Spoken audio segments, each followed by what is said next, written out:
Okay, good morning po. Good morning sa ating lahat. Magandang umaga po sa inyong lahat nung nagbukas sa inyong mga radyo dito po sa ating radio, dito po sa ating programa sa DWMB Guide FM Radio 93.5 at inyong lingkod sa inyong papayad, Pastor Mamel B. Velasco.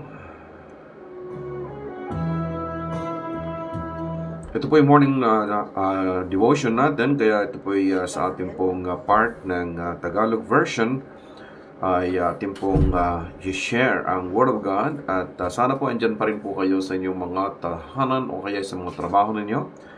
Kaya nagmamaneho ay sana po ay magkaroon ng pagkakataon na mabigyan ng chance po ang salita ng Panginoon. Okay, tuloy-tuloy po muna tayo at mamaya na po tayo makinig ng mga awitin at sa maga pong ito ay nais ko pong i-share sa inyo patungkol sa isang bagay na napakahalaga. Ito ay patungkol po sa pangitain. Ito po, hindi po yung dreams lang po ito, kundi ito po isang vision. At papaliwanag po natin kung ano po ang kahalagahan nito sa ating buhay.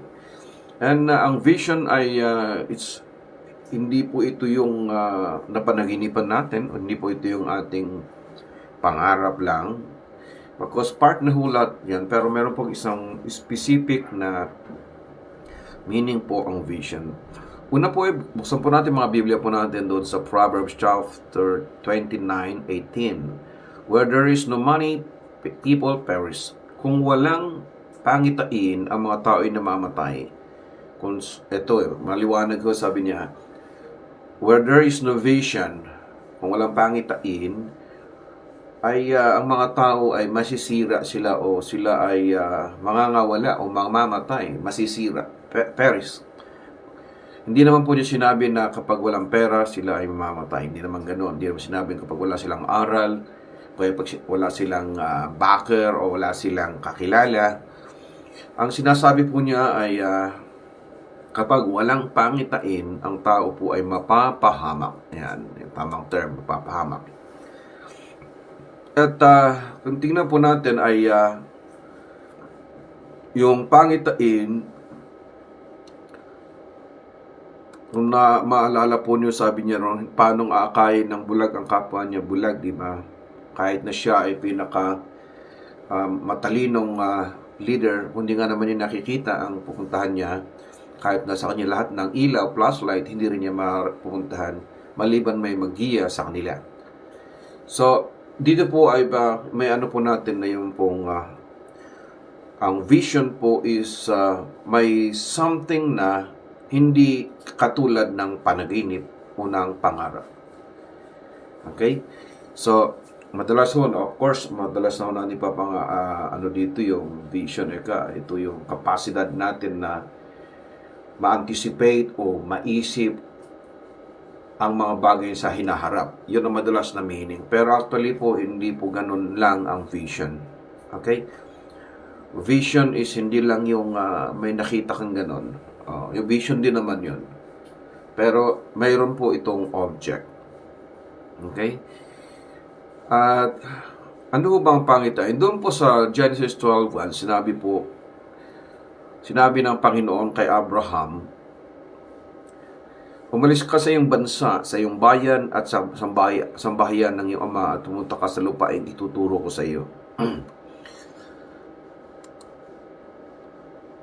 Sabi niya, tingnan po muna natin yung sinabi niya, pumunta ka sa lupain ituturo ko sa iyo o ipapakita ko sa iyo. Sabi niya, go to the land, I will show you. Ayan, sabi ng Panginoon, I will show you, ipapakita ko sa iyo.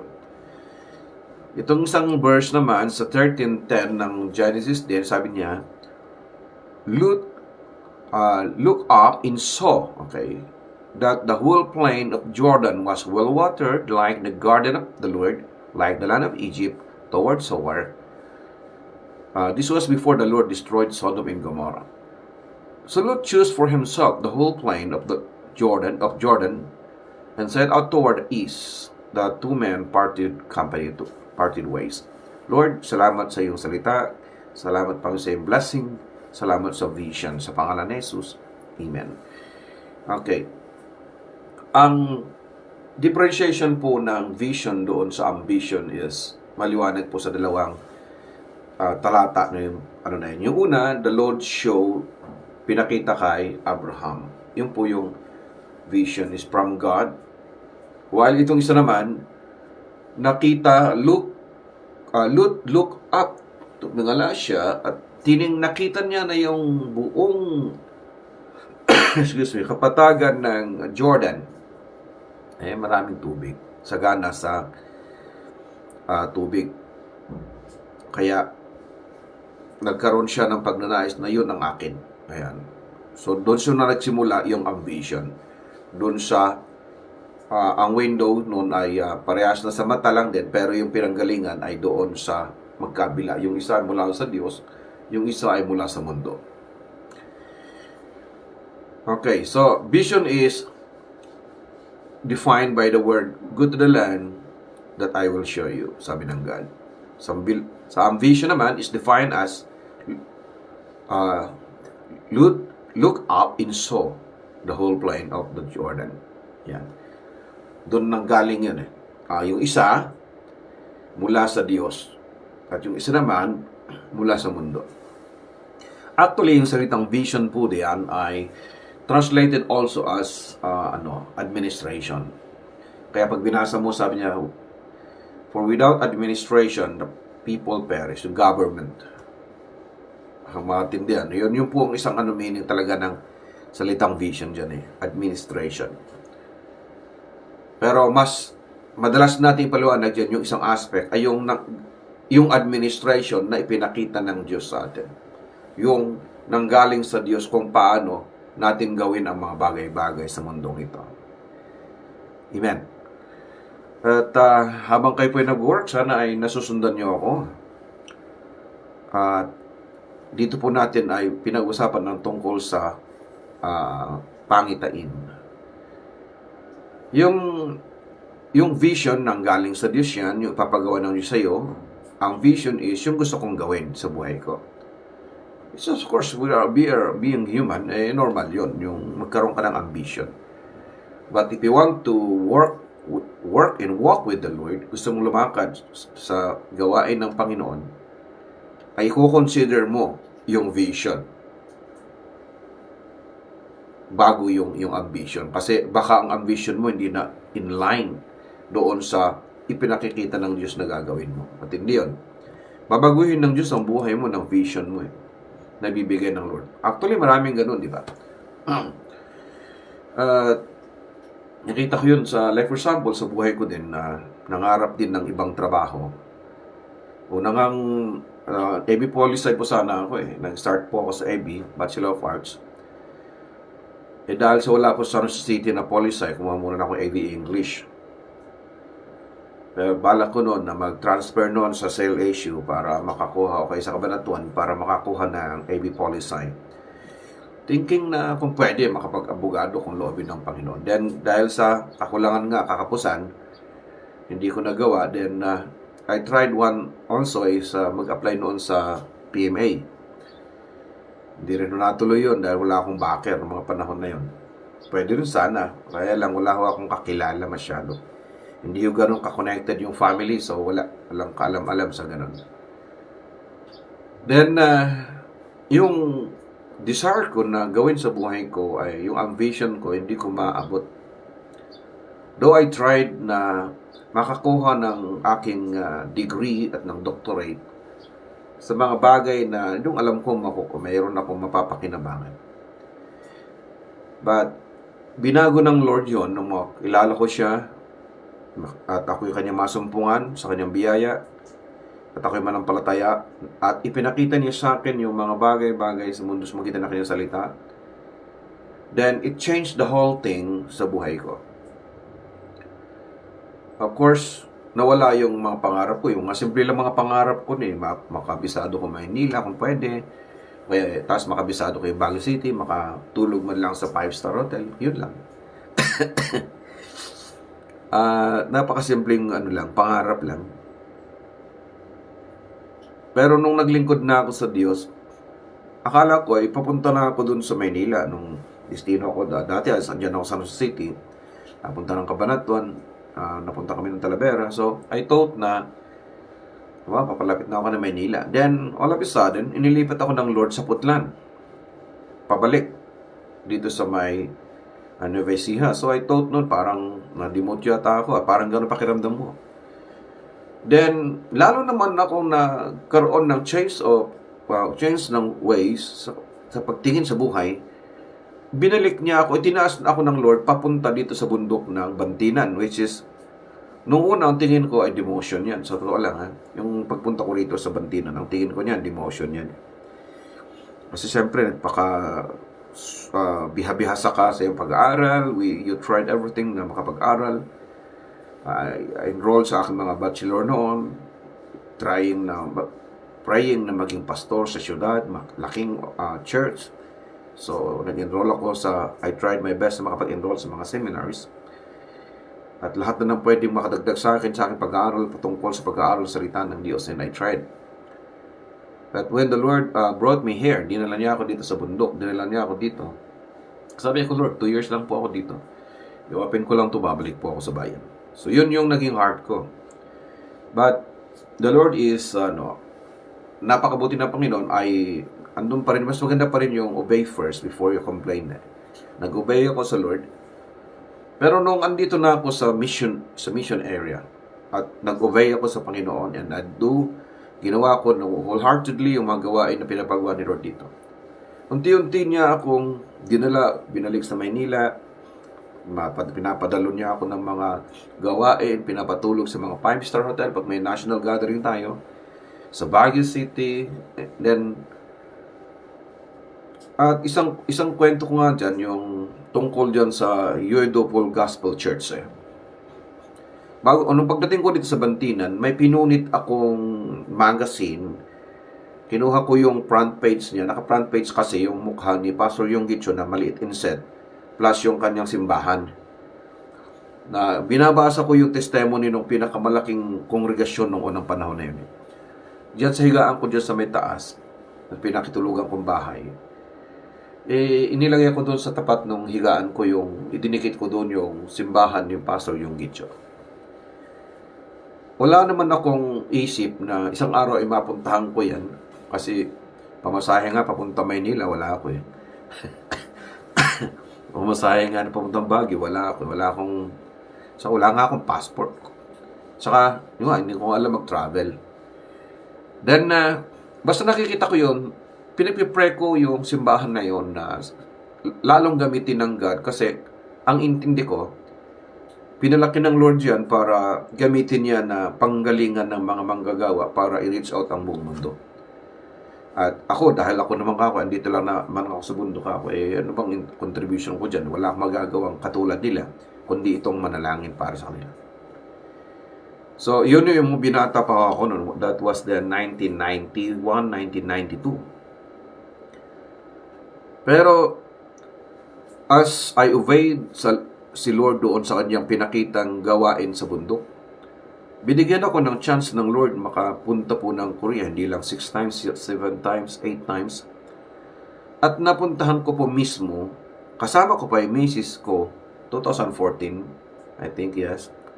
Napuntahan ko mismo yung simbahan ni Pastor Yonggitcho, nadaluhan ko pa yung gawain. Hindi ko namalayan na yung pinapakita ni Lord sa akin ay magiging isang realidad. So, isang bagay ang mahalaga ay may pinapakita ang Lord sa iyo ay either sa iba't ibang paraan. Naniniwala ako doon na pwede niyang gamitin yung mga mismo yung salita niya, and then yung sa spirit mo, or yung makikita mo sa ibang tao o sa ibang lugar. Or either pwede yung panaginip ay maipakita nga sa iyo si Lord. Hindi natin yung iba kasi ayaw maniwala sa ganun. Hindi natin control ang gagawin ni Lord. Usually sa mga Muslim countries, sa totoo lang, mas ginagamit ng Lord talaga ang mga panaginip para maraming ma-convert, manampalataya yung mga Muslim sa Lord. Kasi nga, hindi nga sila ma-preach yan At kahit nga sa mga sa mga atheist countries, ginagamit niya ang mga miracles, ginagamit niya ang mga dreams and visions. Ginagamit niya yan. Kaya, hindi tayo dapat na maging sarado sa pagkilos ng Diyos. Ngayon, ang tanong sa iyo sa umagang ito ay, naiintindihan mo na ba yung pangitain na pinapakita sa iyo ni Lord? O baka naman yung nakita mo ay ambition mo lang yan? I-check mo din yung ambition mo dahil baka na hindi na siya in line sa tawag ng Diyos sa iyo. As human, as normal na tao sa mundo, mayroon tayong ambition. Sinungaling ang taong walang ambisyon o di kaya ay walang silbi. Yung mga taong walang kaambi-ambisyon sa buhay. Kasi mamamatay na lang sila na gano'n na lang, di ba? Pero palitan natin yung ating ambisyon ng vision ng God, mas tatama ang buhay natin. Kasi kahit magtagumpay ka doon sa iyong sariling ambisyon, yumaman ka man, mapunta ka man dyan sa pupuntahan mo, pero without the Lord, sayang ang buhay eh. Diba? Anin mo nga ang lahat ng fame, o lahat ng fortune,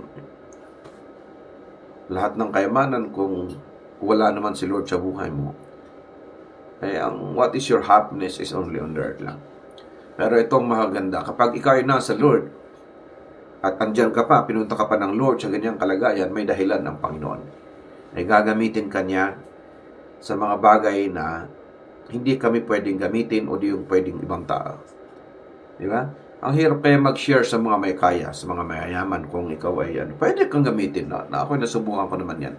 Nasubukan ko nag-share din sa mga multimillionaire, nasubukan ko mag-share sa mga Pero iba lang talaga, yung magsusulwin ka na magdi-disciple ka, iba rin yun. Pwedeng gamitin ng God ang sino man. Kahit katulong ka, kahit sino. Eh, mayroon kang isang nangyari dyan na yung isang katulong ay dyan sa Singapore. Ang pangalan yata niya Helen. Eh, namasukan siya dyan sa Singapore sa isang pamilya na Chinese na mga member ng Buddhist. At sa tagal ng panahon niya doon ay nag-stay siya hanggang isang araw ay in-announce ng family na yung ama ng pamilya na yun ay may cancer. Ngayon, itong si kapatid Helen ay naglakas ng loob, sinabi dun sa kanyang amo na babae kung pwede niya ipag-pray. Dahil Christian nga siya. Pumayag naman yung yung asawa. So, pinag-pray, tumawag si Helen sa Pilipinas, dito sa atin, humingi siya ng backup na prayer sa kanilang church na maliit. So, nag-pray sila. At laging ganun ang ginawa niya. Nag-pray, nag-share siya ng Word of God. Tinitingnan niya na gagamitin siya ng Panginoon. She has a mission, and she has a vision, and she has a mission. Okay. Nag-pray niya. Then, after ng ilang buwan, gumaling yung amo niyang lalaki. Tindi nun, gumaling. Talagang gumaling. Eh, ang nangyari niya yun dyan, dahil sa hindi maikakaila yung paggaling. Sabi nung mismong amo niya, mula ngayon, sabi niya, ikaw na ang magtuturo sa amin ng salita ng Diyos. Boss, mahirap ang ibang istala, no? Yung katulong ngayon, magtuturo sa boss niya ng mga salita ng Diyos. So, humingi siya ng prayer sa kanyang churchmate, pamilya na siya ay mag-lead sa buong family. So, she tried everything. Nag-share siya ng gospel. So, yung pamilyang yun ay nakakilala sa Panginoon. And to make the story short, ay pinakita ng buhay niya na may ginawa at gagawin ang Diyos sa kanya. Tulad din yan nung nasa Bible yan, 2 Kings 5:1-14 kay King Naaman, ay kay General Naaman. Yung katulong na babae, siya ang nag-share ng magandang balita sa kanyang boss, kay Naaman. Ito naman si yung babaeng to, si Helen, na kung di ako nagkakamali, Mr. Huang yata ang pangalan nung lalaki na gumaling. May picture pa nga yan. Then, out of pagpapasalamat sa Diyos, naging Christian si Mr. Huang at sa kanyang family, true sa kanyang katulong na si Helen. At bilang pagmamagandang loob naman, si Mr. Huang ay pinagawa ng bahay si Helen sa Pilipinas. Hindi lang yon, pinagawan din sila ng simbahan, pinaganda yung pinalaking simbahan. At naging ministry ni Mr. Huang sa ngayon. Marami na silang pinatayong mga simbahan, especially sa China, if not mistaken, China at sa ibang lugar sa ministry. Tumutulong na siya ngayon. Dahil dun sa pangitain at mission ng isang babae, ay nakagawa ng isang magandang bagay. So, what I'm sharing is, the vision will give you the mission. Okay? Pag may vision ka, magkakaroon ka ng mission. And pag may mission ka, meron kang goal. May goal ka. At kung kailangan meron kang bitawan, dapat bitawan mo. Alam po niyo isang bagay na binitawan ko. Gusto ko makapagtapos ng doctorate noon pa. Nag-enroll po ako sa EPTS. Kaya lang, Asian Pacific Theological Seminary sa Baguio. Kaya lang, $1 pala ang bayad. Unang tanong nga sa akin dyan may pambayad ho ba kayo? Bigyan o may sponsor kayo? Kasi ang bayad dito ay $. Sabi ko, dinipunta rin po ako ng PBTS hanggang sa nag-inform din po ako sa ETS. Kahit yan sa Reform, RTS, sa Manila. Pero, nung mayroong tatanggap na sa akin sa seminary, sinabihan naman po ako ng aming bishop nun, ano ba talagang gagawin mo sa buhay? Mag-church plant ka ba o mag-doctorate ka? Kasi pag nag-doctorate ka, sabi sa akin, tatanggalin ka namin sa rooster ng mga church planter. December, pinili ko maging church planter pa rin. So, sa tingin ko, nawala yung pangarap ko na makapag-doctorate ako. Ang ginawa ko ay nag-enroll ako. Isa na yung Florida Bible Institute sa USA. Nag-enroll po ako ng yung tag dito, yung modular. Tapos, nag-enroll din po ako sa Theological Institute of the East. Kumuha po ako ng Bachelor of Theology. Yung paano lang siya, job lang. Gusto ko talaga makatapos, pero hanggang naglilingkod po ako. Pero pinili kong mag-obey sa Lord kaysa i-focus ko pag-aaral ko dun sa doctorate ko kasi hindi ko na talaga maabot siya. Then, mayroon extension noon yung PBTS diyan sa may Anonas, Pangasinan. Nag-enroll po ako ng mga extension sa Philippine Baptist Theological Seminary. Then, ng 2016, nag-extend po ang Kingsway Bible College and Seminaries na extension. So, nag-enroll din po ako. 16, 17, 18, hanggang 19. At habang ako po ay naglilingkod sa Panginoon, sa aking everyday life dito sa bundukan, ay dinaluhan ko po yung mga pag-aaral na yon sa extension. Ang isang magandang bagay, kapag sumunod ka sa Lord, sa vision ng God, isusunod niya yung mga bagay na to. Amen. Sa biyaya po ng Diyos, bigyan po ako ng pagkakataon na may-submit ko yung thesis ko kay Dr. Late na Navalta. Kaya nakapag-submit ako ng aking mga thesis sa aking masteral at sa aking doctoral. Na-praise God dahil naibigay po yung pangarap ko matagal na. Nakakuha po ako ng doctorate doon sa Kingsway Bible College and Seminaries through sa pag-aaral po na extension. Ang mahalaga po nito, nag-obey muna tayo sa vision. At hindi na tayo naging after doon sa title. Walang masama doon sa title kasi may gamit yun, mga kapatid. Hindi naman masama. Ang ano nga lang doon kasi, kapag ang inaayos lang ng God yung ating puso, kailangan mo nang may bitawan tayo sa ating mga buhay. Kailangan mo nang bitaw ka doon sa sarili mong ambition. Sa vision ni Lord tayo kumapit, tayo lumakad, may kaayusan. Kaya ulitin ko, ang meaning ng vision, isang meaning niya, administration. Kung walang kaayusan o walang gobyerno, masisira ang tao. Kung walang pamamahala, o walang pangitain yung pinapakita ng God sa atin, magkakagulo ang buhay natin. Kaya kapag inuna mo yung ambition mo, at sabihin natin na tagumpay ka at nakuha mo yung fame, naging mayor ka o naging governor ka, naging presidente ka, nagkaroon ka ng yaman, nagkaroon ka ng ari-arian, without the Lord, sayang din lang naman. Kasi namuhay ka lang para sa lupa. At nagamit ka lang ng Lord para sa lupa, sa kanyang purpose. Pero, ano ang benefits nito sa buhay na pangalawa? Kaya napakaganda na aralin natin yung vision ng God sa buhay mo. Check yourself. Ano ba talaga ang sa tingin mo ay pinapagawa ng Diyos sa iyo? Alangan naman kami magsabi niyan. Ikaw magsasabi niyan. Okay? So, sa inyo na mga kapatiran, like for example, teacher ka. Okay? Hindi mo sabi, ambisyon ko to. No, pinakita binigay sa'yo ng Diyos yung talent na yon, yung calling na yon, bibigyan ka nyo ng pangitain sa mga bata. Pero dapat hindi lang para maituro ang mathematics, science sa mga bata. Bilang Christian, meron ka ring pangitain na i-share sa kanila yung magbibigay ng buhay talaga ng direksyon, ng administration, at ng isang direksyon sa mga bata.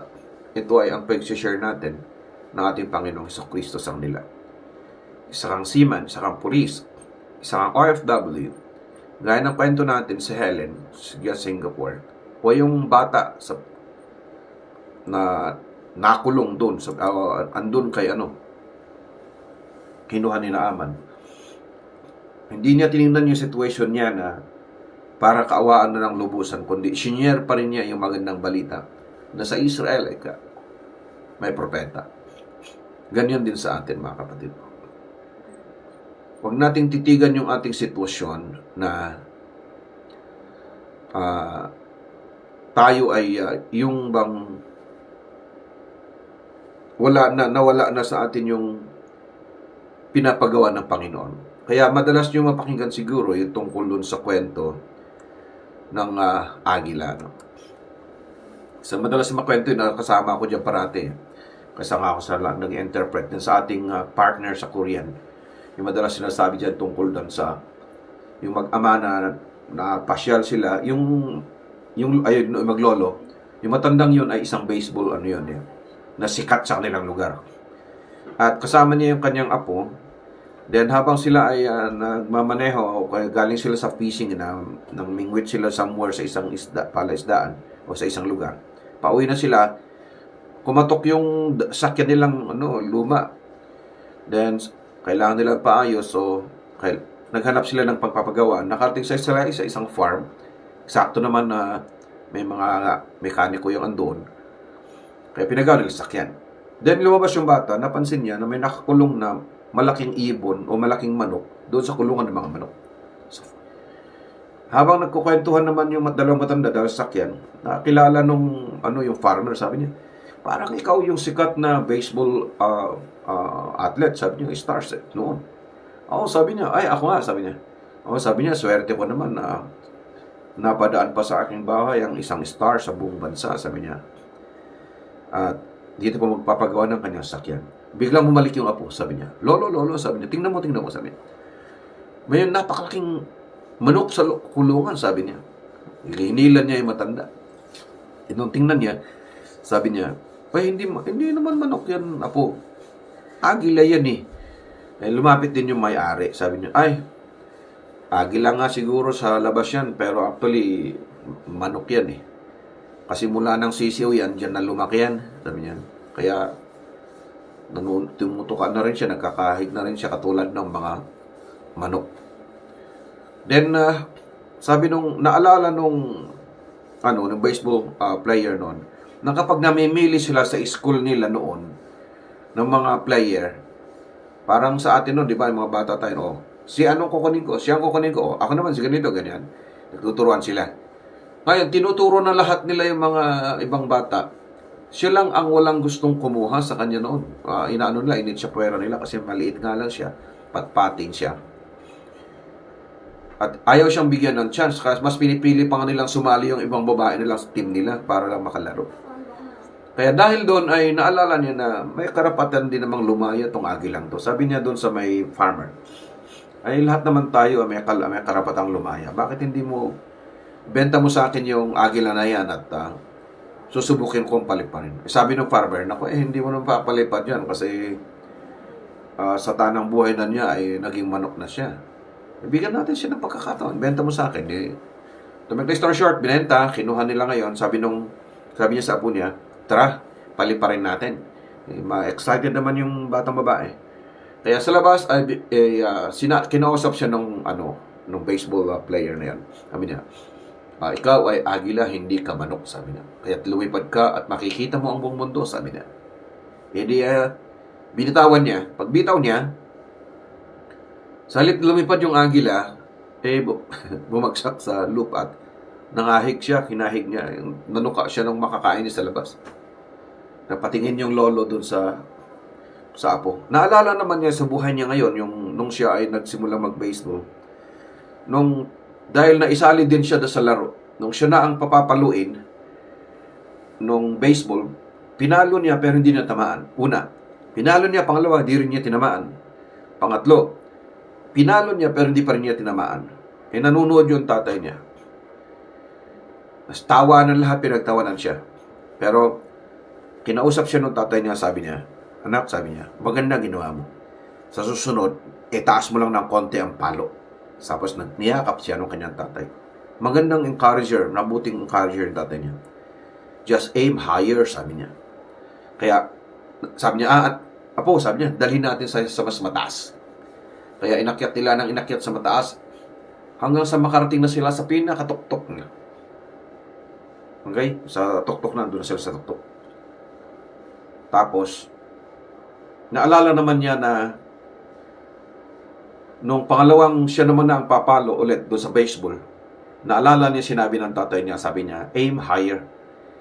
At tinignan niya yung bola at na ito ay lumilipad pataas at yung palo niya itataas niya. Kaya nga nung ibinato yung bola sa kanya, hinataw niya ito ng mas mataas, tumaas yung natamaan niya at nalipad na layo. Nanalo sila sa kanyang team. Kaya nga naging star siya. Kaya muli ay kinausap naman ni Agila, sabi niya, isa kang agila, hindi ka manok, sabi niya. Itingin mo ang iyong mata sa kalawakan. Damahin mo ang hangin, yung malakas na hangin. At lumipad ka at magiging sa iyo ang buong mundo. At sa kanya binitawan. Kaya yung agila ay numaramdaman niya, yung instinct niya, biglang nagkaroon siya ng instinct sa ganong bagay. Kaya nung bitawan siya sa halip na bumagsak ulit, ay pinagaspas niya ang kanyang mga pakpak at sinimulan niyang lumipad. At tunay na nagampanan niya ang kanyang pagiging agila. Sabi ng bata, Lolo, sabi niya, paano mo napalipad yun? Sabi ng matanda, hindi ko napalipad yun, sabi niya. Noong una ay agila na siya, noong una pa. Kailangan lang niyang kampay ang kanyang mga pakpak. Pagaspas ang kanyang pakpak para nang siya ay makalipad. Mga kapatid, maaring isa tayo sa ganon. Maaring sa tingin mo para kang isang bilanggo o kaya para kang isang manok. Pero sinasabi ng Word of God sa iyo, hindi ka manok, isa kang agila. At kailangan mong ipagaspas ang mga pakpak mo. Ang manok kapag parating ang bagyo, nagtatago yan eh. Ang agila pag parating ang bagyo, lumalabas yan. Kasi the more na lumalakas ang hangin, the more na tumataas siya ng lipad, nilalampasan niya ang bagyo. So, isang bagay po ang naiwan natin ngayon sa ating pong munting pagsasalo-salo salita ng Panginoon sa vision. Ay yung sinasabi niya na ang vision ng agila ay napakatindi, napakalayo. Ilang kilometro ay kaya niyang tingnan. Lumalawak siya. Kaya ang manok, ang nakikita lang niya ay yung kanyang harapan at yung kanyang tinutuka. Hindi siya makalipad ng malayo. At hindi siya makagala ng malawak kasi pwedeng may kumain sa kanya. Maligaw siya. Pero ang agila, malaya siyang nakakalipad. Kung ikaw ay nakulong na lang sa bahay mo, kung ikaw ay nakulong na lang sa opisina mo, kung ikaw ay nakulong na lang sa bukid mo, sa garden mo, sa negosyo mo, kung ikaw ay nakulong sa pastor ka at nakulong ka lang doon sa simbahan na pinaglilingkuran mo, nakulong ka na lang doon sa gawain na sa tingin mo ay pinapagawa lang ng Diyos sa'yo, baka nagkaroon ka ng manok mentality na parang dito ka na lang, sa mundong ito na lang. Pero nais ng Diyos na mag-explore tayo. Yung eagle na nasa iyo, sino yung mga eagle? Walang problema sa mga manok. Kung dyan kayo talaga at dyan lang kayo, wala nang problema doon. Marami akong mga nakikita ganon. Actually, may mga kamag-anak din ako na that was 30 years ago, 40 years ago. Doon sila sa isang bahay na yon. Binalikan ko sila. Andun pa rin sila sa bahay na maliit na yon. And they choose to live that way. At namatay na nga iba. Pwede yun. Para lang tayong na lubas sa mundo. Namatay para maging pataba ng lupa. Pero kung gusto natin maging agila, something pwedeng may gawin pa ang Diyos sa buhay natin. Kaya tulad like for example, yan. Sinubukan nyo. Nagkagawad ng bayan. Kumandidato kayo sa barangay. Kumandidato kayo sa ganito. At least you tried lumabas. Yung iba naman, nagtrabaho kayo sa ibang lugar o sa ibang bansa. You tried lumipat mula sa inyong comfort zone.